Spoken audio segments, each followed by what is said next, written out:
सादर नमस्कार साथियों।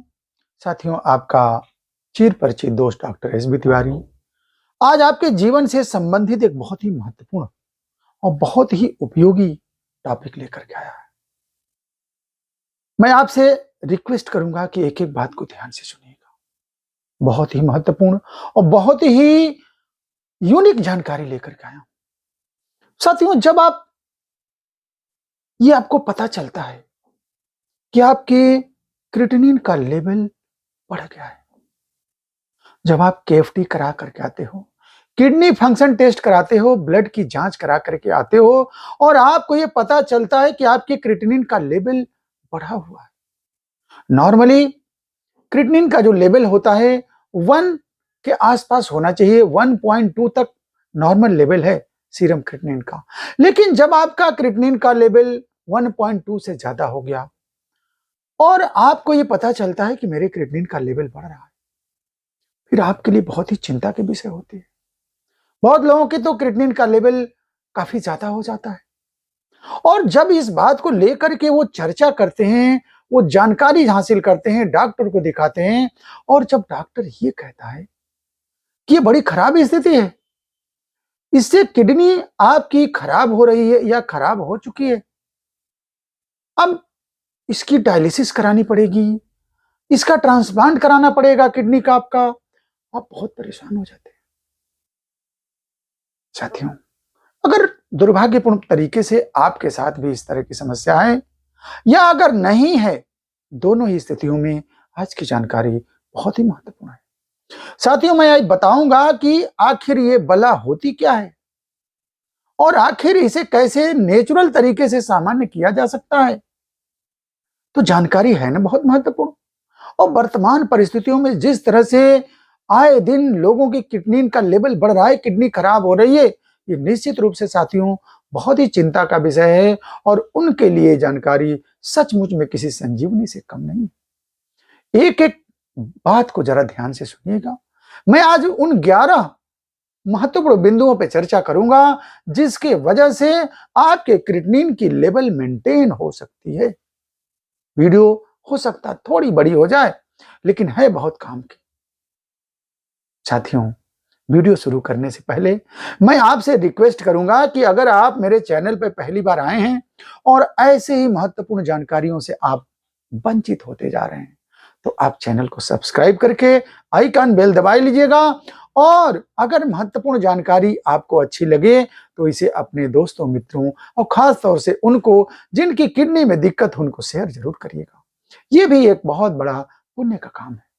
वीडियो के लास्ट में साथियों आपको उन 5 ऐसी महत्वपूर्ण होम्योपैथिक मेडिसिन के बारे में बताऊंगा जिसको कि प्रैक्टिकली मैं आजमाया हूं और उसका अच्छा रिस्पांस मिला है, उसके बारे में भी बताऊंगा। तो आइए पहले पॉइंट पर आते हैं कि आखिर क्रिएटिनिन होती क्या है। क्रिएटिनिन साथियों एक एक्सुडेट होता है, एक अपशिष्ट होता है, एक उत्पाद होता है। जब हमारे शरीर में भोजन के द्वारा जो प्रोटीन का पाचन करते हैं और हमारे सामान्य रूप से मसल्स जो ब्रेक डाउन होती है उससे जो एक्सुडेट निकलते हैं उसी को क्रिएटिनिन कहते हैं। जब ये अपने लेवल से ज्यादा निकलती है और किडनी उसको बाहर नहीं कर पाती है। देखिए, किडनी का काम क्या है कि हमारे ब्लड से, हमारे भोजन से जो लिक्विड के रूप में जितने भी अपशिष्ट हैं उसको यूरिन के माध्यम से उसको बाहर करती है। अगर उसको उस एक्सुडेट को यानी क्रिएटिनिन को प्रॉपर तरीके से बाहर न कर पाए तो हमारे ब्लड में क्रिएटिनिन का लेवल बढ़ जाता है और यही क्रिएटिनिन लेवल बढ़ना हमारे किडनी के लिए खतरनाक होता चला जाता, हमारे शरीर के लिए खतरनाक होता चला जाता। अब आखिर पहला वो कौन सा पॉइंट है जिससे कि हमारी किडनी का लेवल मेंटेन रहेगा? पहला पॉइंट है साथियों हमारा खान पान। आखिर इस बात को हमें जानना है कि हमें अगर मेरे शरीर में क्रिएटिनिन का लेवल बढ़ गया है तो हमें आखिर क्या खाना चाहिए। तो सबसे पहली चीज तो चूंकि प्रोटीन का एक्सुडेट है तो प्रोटीन की चीजें ही कम से कम लेना शुरू कर दीजिए। भाई, न रहेगी बांस न बजेगी बांसुरी। तो अब जब आप प्रोटीन का लेवल आपके शरीर में कम जाएगा, तो उसके लिए क्या करेंगे आप? हाईली रिच प्रोटीन डाइट आपको नहीं लेना है। जैसे बहुत लोगों की आदत है भाई, बहुत नॉनवेज वगैरह का यूज करते हैं, उनका दिनचर्या है कि उनको बिना नॉनवेज वगैरह के काम नहीं चलेगा। तो मेरे भाई, आपको अपने दिनचर्या में परिवर्तन लाना पड़ेगा। अगर आपके क्रिएटिनिन का लेवल बढ़ा है या बढ़ रहा है, तो आपको मीट, नॉनवेज का सेवन कम से कम करना है। अंडे वगैरह का भी प्रयोग मत करिएगा। हाँ, अगर अंडा बहुत पसंद है तो आपको पीला पार्ट निकाल के सफेदी थोड़ा बहुत ले सकते हैं। इसके साथ ही साथ बहुत लोग गाढ़ी दाल का प्रयोग करते हैं, उसमें प्रोटीन की मात्रा ज्यादा होती है, तो आप बहुत गाढ़ी दाल का प्रयोग मत करिए। पत्तेदार चीजें जिसमें प्रोटीन के सोर्सेज होते हैं, आप पत्तेदार चीजों से भी अपने आप को दूर रखिए। अब सवाल बनता है कि डॉक्टर साहब आखिर हम खाएंगे क्या? तो साथियों, आपके शरीर में प्रोटीन की कमी ना हो, इसलिए दाल पतला करके खाइए। मूंग की दाल खाइए। अगर अंडा आपको पसंद है, उसका पीलापन हटा के खाइए, और इस तरह से आप अपने प्रोटीन को मेंटेन कर सकते हैं। दूसरा, योग और एक्सरसाइज। साथियों, बहुत लोगों का शौक होता है कि योग दिनचर्या अपनी सही रखते हैं, तो निश्चित रूप से आप योग करें, आपको नॉर्मल रूप से योग करें, कोई दिक्कत नहीं है। लेकिन असली हम मूल पे जाते हैं कि हम हैवी योग क्यों नहीं करेंगे। भाई देखिए, अगर आपके क्रिएटिनिन का लेवल बढ़ा हुआ है, तो आपको बहुत हैवी वेट लिफ्टिंग वगैरह हुआ या बहुत हैवी एक्सरसाइज नहीं करना। आखिर क्यों डॉक्टर साहब मना कर रहे हो एक्सरसाइज से? तो उसके मूल में जाइए। साथियों, जब आपके क्रिएटिनिन का लेवल बढ़ जाता है, और ऐसे मेरे भाई मेरी बात को बहुत अच्छे से समझेंगे जिनका क्रिएटिनिन का लेवल बढ़ा रहता है। अब ध्यान दिए होंगे कि आपकी शरीर सामान्य नहीं रहती है, आपके शरीर में बुखार बुखार जैसा रहता है, आपके शरीर में शिवरिंग होती है, जैसे लगता है कि ठंडक ठंडक सी लग रही है। तो आपको हमेशा बताया गया है कि जब शरीर में बुखार हो तो एक्सरसाइज हैवी नहीं करना चाहिए, उसका दुष्प्रभाव पड़ता है। तो अतः आपके अगर शरीर में क्रिएटिनिन का लेवल बढ़ा हुआ है और शरीर आपकी भारी भारी रहती है, तो ऐसे कंडीशन में आपको हैवी एक्सरसाइज से बचना है। हाँ, नॉर्मल रूप से वॉकिंग हुआ, प्राणायाम हुआ, या शरीर पे ज्यादा जोर न पड़े, ऐसे एक्सरसाइज को आप कर सकते हैं।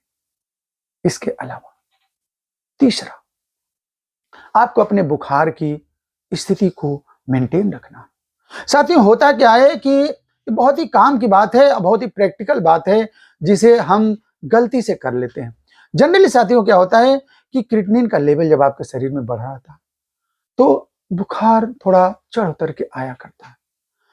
अक्सर लोग यहाँ गलती क्या करते हैं कि अगर बुखार शरीर में आया और बुखार की वजह से क्रिएटिनिन का लेवल बढ़ गया, तो जब डॉक्टर को दिखाते हैं तो डॉक्टर कभी कभी ध्यान नहीं दिया तो वो क्या करता है, कहते भाई डायलिसिस कराओ। तो मेरे भाई, अगर आपके क्रिएटिनिन का लेवल अचानक थोड़ा बढ़ गया और आप ये नहीं देख रहे हैं कि मेरे शरीर में 2-4-10 दिनों से बुखार है, अक्सर हम लोग के यहाँ पेशेंट आते हैं, हम लोग दवाएं चलाते रहते हैं, तो आके पेशेंट अचानक कहता है, अरे डॉक्टर साहब, अभी तो क्रिएटिनिन बहुत नॉर्मल थी, अचानक मेरी क्रिएटिनिन 2 पॉइंट बढ़ गई, 1 पॉइंट बढ़ गई। तो फिर हम लोग प्रॉपरली उसके तह में जाते हैं, कहते भाई आपको बुखार तो नहीं रह रहा था? हाँ सर, हम आपसे बात नहीं किया, पिछले 10 दिनों से मुझे बुखार है।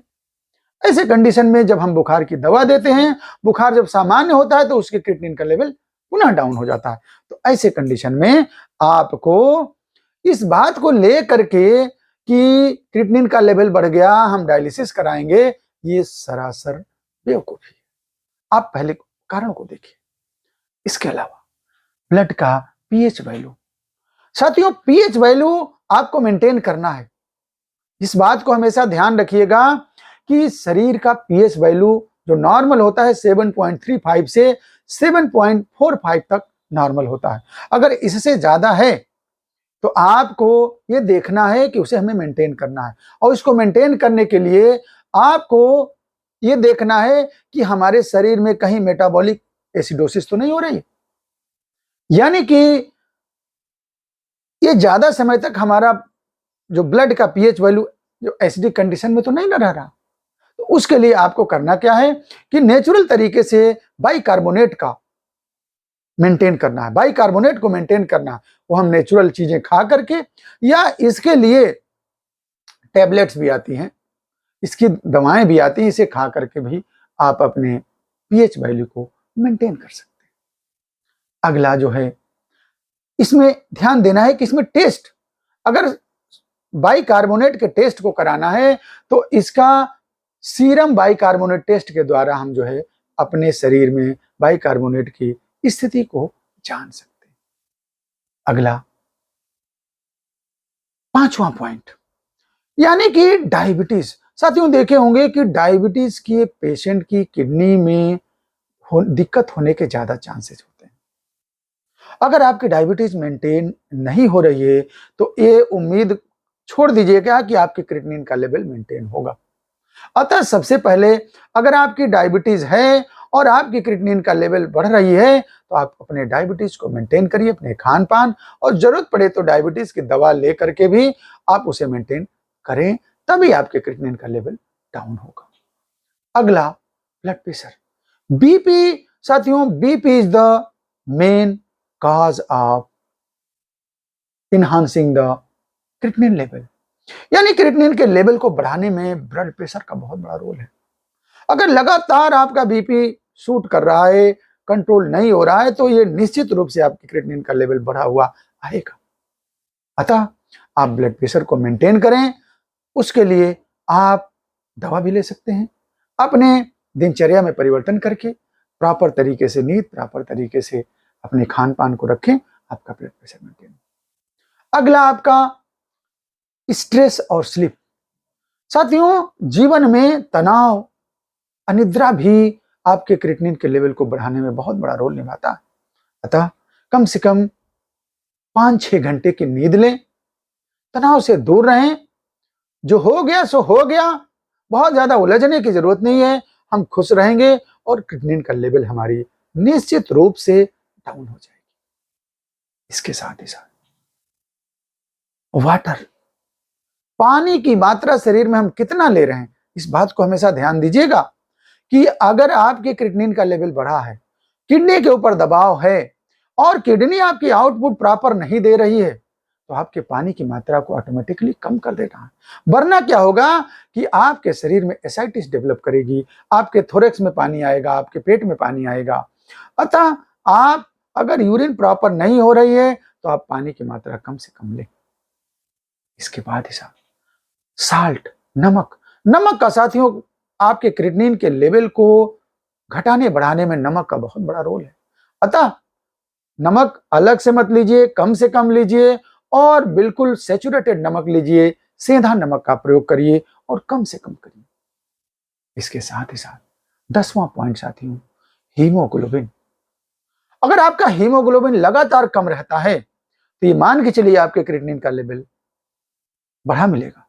ऐसे में आपको हीमोग्लोबिन मेंटेन करने के लिए अपना खान पान, और सबसे बेस्ट तरीका ये होता है कि आप इंजेक्शन के द्वारा भी हीमोग्लोबिन को मेंटेन कर सकते हैं। अक्सर क्या होता है कि जब हम हीमोग्लोबिन को बढ़ाने के लिए डाइट लेते हैं तो उसमें क्या होता है, उसमें प्रोटीन भी बहुत चीजों में होता है, तो हमारे शरीर में एक्स्ट्रा प्रोटीन चले जाती है। इसलिए सेफ होता है कि आप अगर क्रिएटिनिन का लेवल बढ़ा हुआ है, किडनी के ऊपर दबाव है, तो आप रेगुलर बेस पे हीमोग्लोबिन के इंजेक्शन के द्वारा भी हीमोग्लोबिन को आप मेंटेन कर सकते हैं।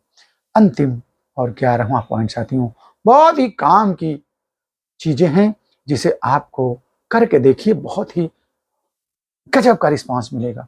साथियों ऐसे तो होम्योपैथी में बहुत दवाएं हैं जो आपके क्रिएटिनिन के लेवल को मेंटेन कर सकते हैं, अकॉर्डिंग टू कंडीशन आप उनका यूज कर सकते हैं। लेकिन ये 5 दवाएं जो मैं आज आप लोग को देने जा रहा हूं, ये आप इसे रख लीजिएगा। इसका प्रयोग भी मैं आपको बता रहा हूं, आप करके देखिएगा। 15 दिन, 1 महीना इसका प्रयोग करके देखिए, आपके क्रिएटिनिन का लेवल जरूर कम होगा। जैसा कि हम लोग इसको चलाते हैं, कम होकर के मिलता। पहली दवा है साथियों, देखिए एल सीरम। ये स्क्रीन पर भी मैं आपको दिखा रहा हूं, ये एल सीरम है। इसे 7x पावर में इसका यूज करिए। ये दवा बहुत ही अच्छा काम करती है। मैं इसे पेशेंट को 5-5 मिनट सुबह, दोपहर, शाम चलाता हूं।